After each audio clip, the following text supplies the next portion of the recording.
We want to go right to Dinesh D'Souza, who is about to demonstrate how to take down liberal professors. Dinesh is prepared. He knows his stuff. He is unafraid. And this is the first time, if you listen to the question from the liberal professor here, this is the first time that I've ever heard a liberal, run away from the word progressive. You ever heard that before? No, they love it. They love it. I've never heard anybody run away from the word progressive. And B, I've never heard them ever say the progressives were bad. Ever. 50 years ago or today. It's always, they were perfect. I think this shows you that the war on progressivism, the education that we have done, that Dinesh D'Souza has done, is actually now making an impact. Because listen to the liberal professor and how he tries to stop Dinesh and how Dinesh takes him down. We also talk about how race is merely cosmetic. Aren't you insulting all the intelligent people here and the 80% of African Americans who are Democrats? Yes, I am. You're right. Thank you. Stop it. Thank you. By claiming that the current Democratic Party has anything to do with that Dixiecrat party from 50 years ago that was trying to stop them from voting. Aren't you conflating the word Democrat with progressive? They have utterly nothing to do with each other. Oh my God. The current Democratic Party has absolutely none of those values from 50 years ago, and you're pretending that they are guilty of something. Aren't you trying to claim that Jesse Jackson is a dupe and shouldn't be supporting the Democratic Party because Abraham Lincoln was a Republican and freed the slaves? Now here he comes. Let me try to tackle that very frontally. First of all, probably the biggest thing going for the big switch that I mentioned earlier are two facts, both of which are very powerful.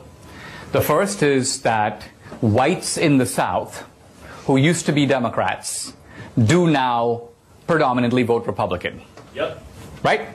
Fact number two is that blacks who used to vote Republican now vote overwhelmingly Democratic. Yep. And operating on the assumption, which I think is reasonable, that people understand where their own interests lie, it would certainly be right that blacks currently see their identification and their interest in the Democratic Party. Now, here are two interesting questions to ask. Number one, when did blacks switch from being Republicans to being Democrats? The Democratic Party was the party of the Dixiecrats all the way through the 60s. And if what you say is true, that the blacks made a switch to their racial friends, it would appear that the black switch would have to come in the 70s and 80s, when blacks see these racists are now moving over there, so it makes sense for us to move over here. But in reality, blacks moved overwhelmingly to the Democratic Party in the 1930s. The black vote went from about 15% Democratic to about 70% Democratic within 4 years. The places they could vote. That's right. But which was the North. Also in the Jackie Robinson was a Republican for darn good reason. That's absolutely right. But here's what I'm getting at. It wouldn't be today. We can debate Jackie Robinson because it's always difficult to know what dead people would say. If Martin Luther King were alive today, Martin Luther King isn't alive today. Okay, but here's the point I'm getting at. The reason that blacks switched from the Republican Party to the Democratic Party had everything to do with the benefits of the New Deal and nothing to do with racism. In fact, in the North. Yes, and in the South, too, blacks switched to the Democratic Party. It's not that blacks couldn't vote in the South. They said there were all kinds of barriers to black voting. They couldn't vote. Under FDR, there was blacks couldn't vote in the South at all. No blacks voted in the South. Very, very few. How many? How many? I don't know. Be sure. Okay. He does. I thought so. Look. There were all kinds of poll taxes and barriers imposed by the Democrats on the black vote until the Democrats realized that they could get the black vote by offering jobs, welfare, retirement programs. Are you telling me that FDR in the South was telling blacks who were voting for the Democrats, you can't vote? Not true. Not true. Blacks in the North and the South switched to the Democratic Party because of New Deal benefits. Many of them were very sad about doing it because they were leaving the party of emancipation and Lincoln and flinging themselves into the party of the Ku Klux Klan and the Dixiecrats who were in the South and were in the Democratic Party. Completely different thing. Exactly. So what I'm saying is it was a Faustian bargain in which you get economic benefits and at the same time you're in bed with the racists and you're on your own team. Stop. And I'm saying that is that, I mean, he has done his homework. He knows. And this liberal professor is not getting it. That sometimes, for instance, let's see if we can find another time and another group of people. What he's saying here is, during the Great Depression, when there was fear, when there was hunger, they had a choice. Do I go with FDR, who says he's not a part of these Democrats like we've all known? He says he's not a Dixiecrat. He says he's not part of this progressive movement to annihilate us.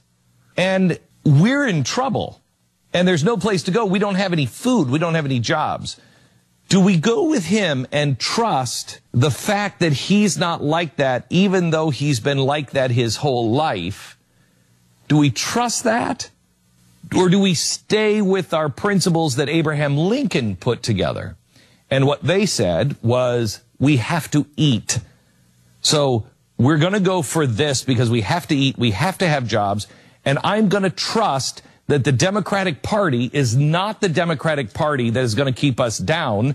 They are like FDR, and there's a new tomorrow and a new beginning. And so they threw themselves in with them, and they made a Faustian bargain. They made a deal with the devil, and that didn't work out well because the Democratic Party still was the Dixiecrat Party.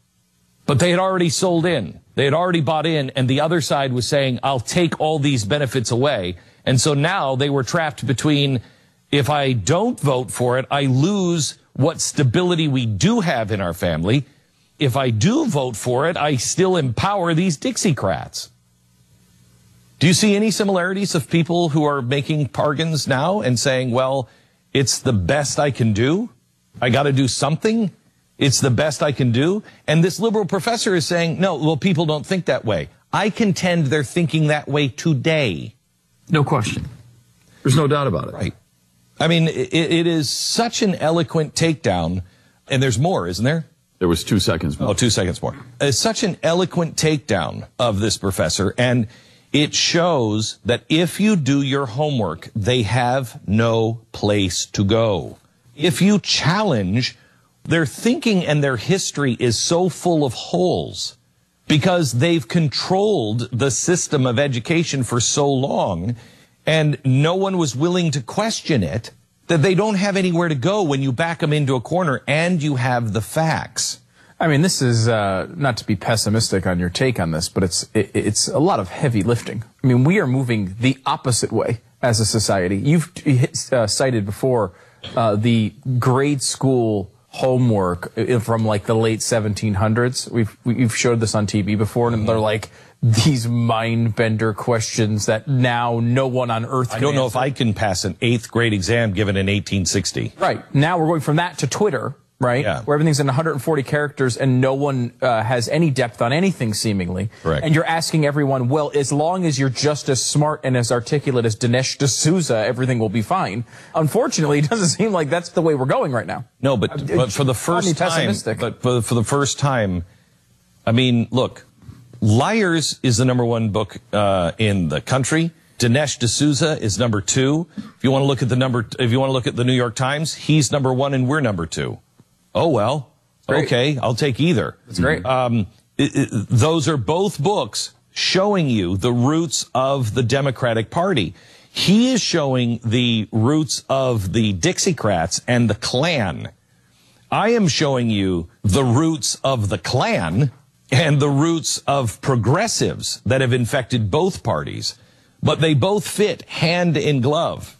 And I will tell you that it's going to be a remnant. It will be a remnant. It is our job, if our kids are, we know we're going to be outnumbered. Our founders were outnumbered. We know we're not going to be as well equipped. Our founders weren't as well equipped. We know this is going to be a fierce battle. We got it. What we don't have yet is a strong foundation for our kids and a strong foundation of truth for our kids.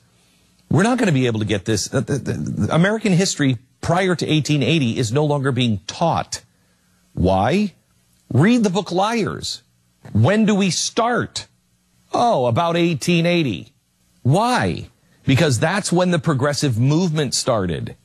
And all your kids are being taught are the progressive lies.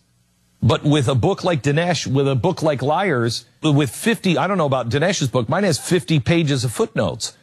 You don't ever have to quote me. Your kids can do what Dinesh just did.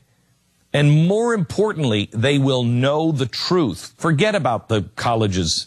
They'll know the truth. And if they don't have the truth, we have zero chance of restoring it. Zero.